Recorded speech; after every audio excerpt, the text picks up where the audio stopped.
ഇരട്ട slab GST പരിഷ്കരണം നാളെ മുതൽ പ്രാബല്യത്തിൽ വരും. ഗുണം ലഭിക്കുമോ എന്ന ആശങ്കയിൽ സാധാരണക്കാർ. സംസ്ഥാനങ്ങളുടെ സാമ്പത്തിക നഷ്ടം നികത്താതെയാണ് പരിഷ്കരണം നിലവിൽ വരുന്നത്. വാർത്തയുടെ വിശദാംശങ്ങളുമായി അബ്ദുൾ റഷീദ് ചേരുന്നുണ്ട്.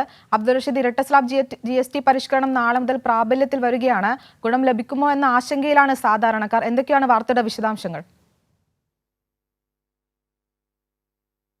അശ്വിത, തീർച്ചയായും GST പരിഷ്കരണവുമായി ബന്ധപ്പെട്ടുള്ള കാര്യങ്ങൾ നാളെയാണ് പ്രാബല്യത്തിൽ വരുന്നത്. ഇരട്ടി GST സ്ലാബ് കഴിഞ്ഞ ആഴ്ചയാണ് കേന്ദ്ര സർക്കാർ ഇത്തരത്തിൽ പ്രാബല്യത്തിൽ കൊണ്ടുവരുമെന്നുള്ള കാര്യം പ്രഖ്യാപിച്ചിരുന്നത്. എന്തായാലും നാളെ മുതലാണ് ഇത് പ്രാബല്യത്തിൽ വരിക. അതേസമയം നിത്യോപയോഗ സാധനങ്ങൾക്കടക്കം വിലക്കുറവ് ഉണ്ടാകുമെന്നായിരുന്നു പ്രഖ്യാപനം ഉണ്ടായിരുന്നത്. പക്ഷേ ഇതുവരെയും അതുമായി ബന്ധപ്പെട്ട വിവരങ്ങളും വിശദീകരണങ്ങളും കേന്ദ്ര സർക്കാരിൻ്റെ ഭാഗത്തുനിന്ന് ഉണ്ടാവുകയും ചെയ്തിട്ടില്ല. ചില പ്രത്യേക വാഹന കമ്പനികളൊക്കെ തന്നെയും വില കുറയുമെന്നുള്ള പ്രഖ്യാപനം നടത്തിയിട്ടുണ്ടെങ്കിൽ പോലും അത് സാധാരണക്കാരിലേക്ക് എങ്ങനെ എത്തുമെന്നുള്ള ആശങ്ക ഇപ്പോഴും നിലനിൽക്കുകയാണ്. അതോടൊപ്പം പ്രതിപക്ഷ സംസ്ഥാനങ്ങൾ നേരത്തെ തന്നെ ഈ GST പരിഷ്കരണവുമായി ബന്ധപ്പെട്ട സംസ്ഥാനങ്ങൾക്കുണ്ടാകുന്ന സാമ്പത്തിക നഷ്ടവുമായി ബന്ധപ്പെട്ട വിവരങ്ങൾ കേന്ദ്ര സർക്കാരിനെ അറിയിച്ചിരുന്നു. പക്ഷേ അത് നികത്താനുള്ള ഒരു നീക്കവും ഇപ്പോൾ കേന്ദ്ര സർക്കാരിൻ്റെ ഭാഗത്ത് ഉണ്ടാകുന്നില്ല എന്നുള്ളതാണ് ഏറെ ദൗർഭാഗ്യകരമായി നിലനിൽക്കുന്നത്. നാളെ മുതൽ ഇത് പ്രാബല്യത്തിൽ വരുമ്പോൾ സാധാരണ ജനങ്ങൾക്ക് എങ്ങനെയായിരിക്കും GST പരിഷ്കരണത്തിന് ഗുണം ലഭ്യമാക്കുക എന്ന ആശങ്ക അതാത് സംസ്ഥാനങ്ങൾ കൂടിയും ഇപ്പോൾ പങ്കുവെക്കുകയും ചെയ്തിട്ടുണ്ട്. എന്തായാലും ഈ ചെരുപ്പുകൾക്കും അതോടൊപ്പം തുണിത്തരങ്ങളടക്കമുള്ള